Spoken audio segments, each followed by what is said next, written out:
la loi d'Eisenhower. Peut-être que vous connaissez aussi, ça s'appelle la matrice d'Eisenhower. Eisenhower, c'était un président américain dans les années 50, et je crois qu'il... Exactement. Donc, lui, je crois qu'il était président dans les années 50, 50-55, et juste avant, il était responsable en chef, je crois, des armées, et donc il était en charge du débarquement en Normandie. Et pour le débarquement en Normandie, il a utilisé l'outil qu'on va voir là ensemble, pour organiser, vraiment pour planifier ces choses-là. Et en fait, c'est un outil très simple, qui va pas nous servir à aller faire la guerre, mais qui va nous permettre de mieux organiser notre temps. Et donc, ce qu'il s'est aperçu, c'est que notre tendance naturelle, c'est de donner priorité à la tâche la plus récente. Je sais qu'il y a quelque chose que je dois faire depuis une semaine, allez, je vais peut-être le faire, et puis le matin, j'ouvre mes mails et je dois faire quelque chose. Et donc, entre le truc d'il y a une semaine et le truc tout neuf, bah en fait, naturellement, on est attiré vers le truc tout neuf. C'est de la nouveauté, et on adore ça. Et donc, nous, on va voir que notre priorité, il va falloir l'orienter sur autre chose. Sinon, on va être continuellement, les tâches les plus récentes, souvent, sont des urgences. Sinon, on va être continuellement dans l'urgence. Et donc, nous, on va apprendre à différencier ce qui est important de ce qui est urgent. Et donc, on va, nous, organiser, là, vous allez voir, organiser un petit peu les tâches, toutes les choses qu'on a à faire, en 4 parties. Une première partie, c'est toutes les tâches, qui sont ni importantes, ni urgentes. Deuxième catégorie, c'est des tâches qui sont urgentes, donc que je dois faire rapidement, mais pour autant elles n'ont pas une grande importance. Troisième catégorie, c'est des tâches importantes qui ne sont pas du tout urgentes, qui sont pour plus tard. Et quatrième catégorie, c'est les tâches qui sont à la fois importantes et à la fois urgentes. Et donc ça, c'est une matrice qu'on peut utiliser, c'est quelque chose de très simple. Vous prenez une feuille que vous divisez en 4, et vous classez toutes les tâches que vous avez à faire. On va découvrir tout à l'heure. Le premier principe, souvent, c'est de lister tout ce que j'ai envie de faire. Parfois, ça prend une grande feuille ou 2. Et toutes ces tâches-là, ensuite, je les répartis. Il y a des choses, en gros, qui servent à rien. Il y a des choses que je dois faire, mais bon, c'est pas assez important que ça. Il y a des choses importantes, c'est pas pour tout de suite, mais il va falloir quand même que je m'y mette. Et il y a des trucs, c'est vraiment important et c'est vraiment urgent, ça, faut que je le fasse. À votre avis, nous, on va donner priorité à quoi? À quel type de tâche? En premier. Important et urgent, très bien. Et ça, nous, ce qu'on va faire, c'est qu'on va y faire soi-même, rapidement. D'accord? On ne va pas dire à quelqu'un d'autre de le faire, ou on ne va pas attendre une semaine pour le faire, on va le faire nous-mêmes, très rapidement. Donc ça, j'allais dire, c'est assez simple à choisir. Maintenant, une fois que j'ai fait les choses qui étaient importantes et urgentes, je donne priorité à quoi? L'important et pas l'urgent, donc ça. Ouais. Non. Tout ce qui est urgent d'abord. Donc soit je démarre par l'urgent, soit je démarre par l'important. Et du coup là, on ne sait pas quoi faire. Difficulté à prendre une décision. Bon allez, je me mets sur Facebook. On est d'accord, hein? Quand on sait pas, bah, on fait autre chose. Jusqu'à ce qu'on sache. Jusqu'à ce que tout devienne important et urgent. Vous savez que ça monte dans cette case-là. C'est ça, hein? On attend du coup que ça se décale ici, ou alors que ça devienne vraiment, bah là je peux pas faire autre chose, il faut que je le fasse.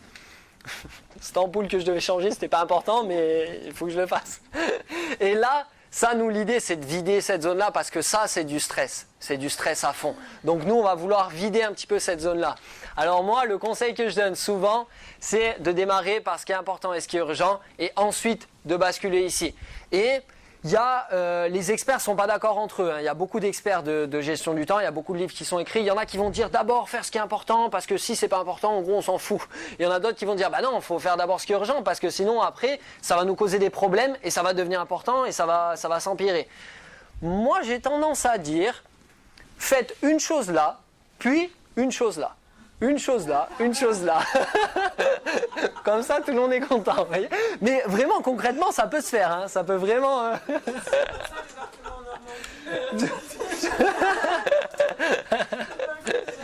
C'est ça. Donc moi, j'ai tendance à conseiller de démarrer par ici. Et ici, il y a plusieurs choses qu'on peut faire. Non, en fait, il n'y en a qu'une, pardon.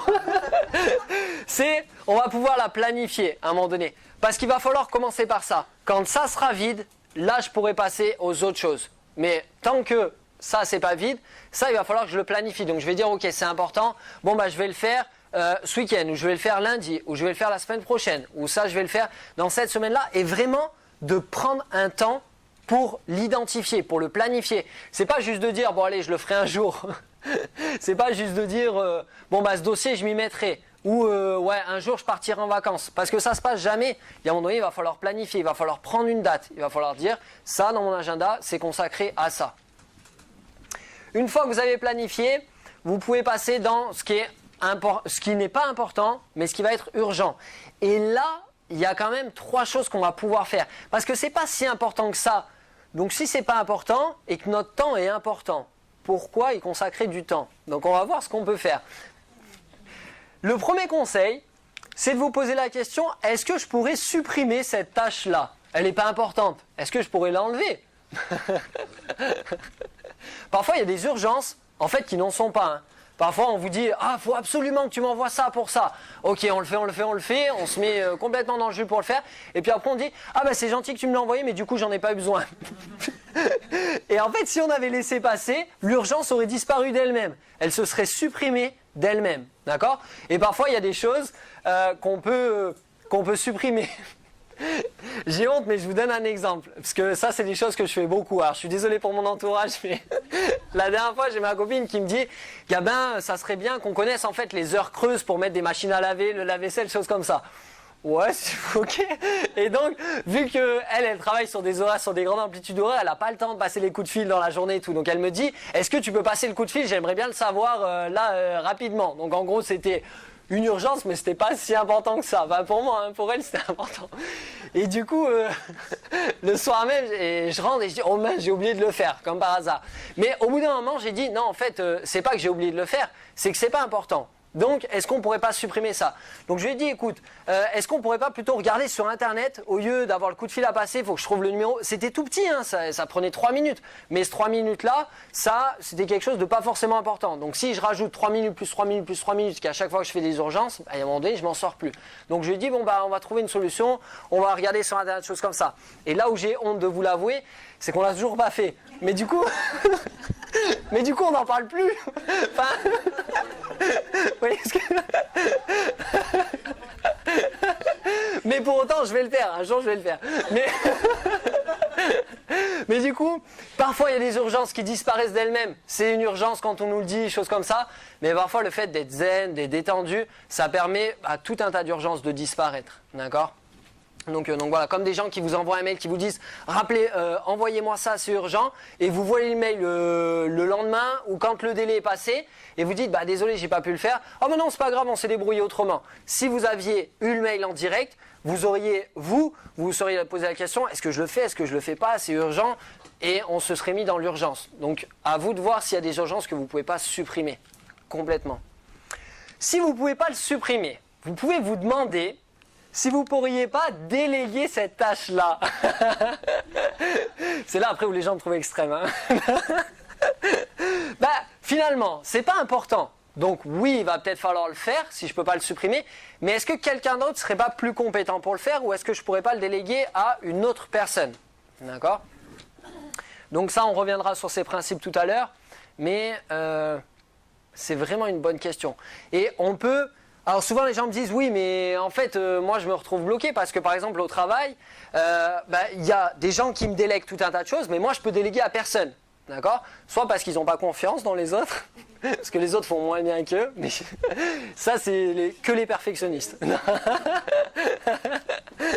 Et du coup on n'a pas envie de déléguer, ce serait plus long d'expliquer à la personne comment bien faire que de le faire nous-mêmes, donc on dit non, et de refaire derrière, de rattraper les erreurs.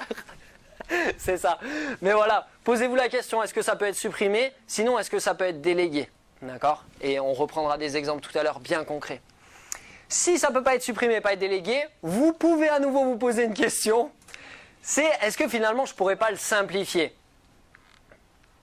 c'est un peu la stratégie que j'avais utilisée, vous savez, avec le côté des heures creuses, quand ma copine m'a demandé, je ne l'ai pas supprimé parce que la relation de couple, ça reste important quand même pour moi, donc je ne vais pas me mettre à dos. Mais du coup, au lieu de passer un coup de fil, d'aller chercher des infos, c'est juste d'aller regarder sur Internet. C'est plus simple, souvent on navigue assez facilement sur Internet. Donc j'ai essayé de simplifier la chose, mais en fait j'ai tellement simplifié qu'on ne l'a pas fait pour l'instant. Mais... Sûrement. Elle m'a dit là, la dernière fois, bon bah j'appellerai moi. Mais je le ferai avant et ça lui fera une surprise.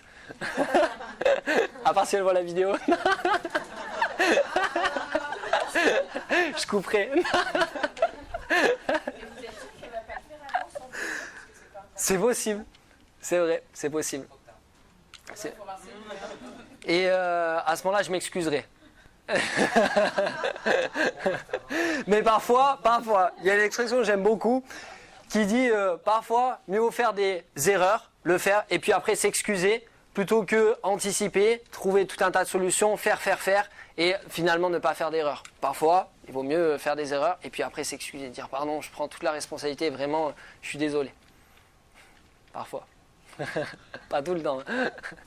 Et il nous reste les choses qui sont ni importantes ni urgentes. Qu'est-ce qu'on en fait de celles-ci?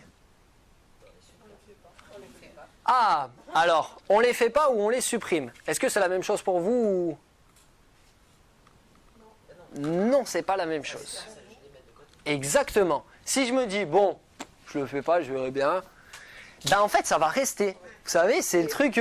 Et du coup, toutes les choses pas importantes, pas urgentes, si je les supprime pas, c'est le coup, j'ai fait une super journée, vraiment, j'ai bien bossé, et j'arrive et je me dis, waouh, bah c'est super, tout ce qui était important, je l'ai fait, tout ce qui était urgent, c'est fait. Allez, je vais m'installer, je vais prendre du temps pour moi. Et c'est cette petite voix de culpabilité qui vient et qui dit, non, tu peux encore faire ça, parce que ça n'a pas été supprimé. Donc ça, et ça, je suis catégorique avec ça, il faut absolument supprimer. Souvent on dit, non, mais quand j'aurai un peu de temps, je le ferai. Ben, sauf que si vous avez un peu de temps, vous n'allez pas pouvoir profiter de ce temps-là, vous allez vous dire, ah, toutes les petites merdouilles que je devais faire, bah, du coup ça revient. Et du coup on se retrouve à nouveau débordé. Donc ça, c'est la capacité à prendre des décisions, la capacité à supprimer certaines choses.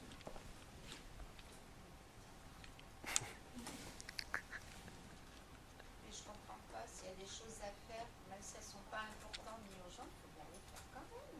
On ne peut pas les supprimer comme ça. Là, vous pensez à quoi par exemple? Oui. Pour donner un exemple, moi il y a quelque chose que j'ai supprimé de mon agenda. Il y a le fait d'avoir une entreprise, souvent les gens me disent, bah, allez, il faut que tu prospectes, ou il faut que tu fasses du réseau, il faut que tu participes à des soirées. J'aime pas ça. J'aime pas aller à des soirées réseau, j'aime pas discuter. Enfin, j'adore par exemple passer des soirées avec plein de gens à échanger. Mais si c'est juste pour brasser du vent, pour se présenter, pour parler de tout et de rien, ça m'intéresse pas. Et donc j'ai pris la décision de supprimer tous ces trucs-là. Et souvent j'ai la proposition de gens qui me disent, ah bah je vais à une soirée réseau où on va pouvoir échanger avec d'autres entrepreneurs, peut-être qu'il y aura des opportunités, des choses comme ça. Je dis non, je le fais pas. Je l'ai supprimé. Alors qu'avant, peut-être que je me serais dit, bon allez, c'est peut-être important ou c'est peut-être urgent pour que tu décroches de nouveaux contrats, pour que tu aies de nouvelles opportunités, pour ci, pour ça. Et en fait, non, j'ai pris la décision de supprimer à chaque fois ces choses-là. Et donc, j'en fais plus. Et je me porte très bien. Et je suis content d'être avec vous. Donc, voilà, souvent, il y a des choses qu'on s'invente. Il y a beaucoup de gens, pas vous, mais il y a beaucoup de gens qui brassent du vent. Vous savez, qui disent, ah ouais, faut que je fasse ça, ça, ça. Et puis en fait, quand on regarde, qu'ils le fassent ou pas, ça changerait rien.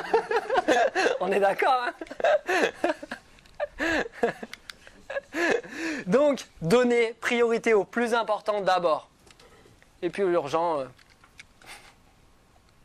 Là, on a vu vraiment les deux plus importants. Les deux principes les plus importants. Les autres, c'est vraiment du bon sens qu'on va découvrir par la suite. Mais le bon sens, ça reste quand même important, surtout dans le monde actuel. Souvent, le monde actuel n'a pas beaucoup de bon sens. Mais nous, ce qu'on va voir maintenant, c'est des notions très très simples.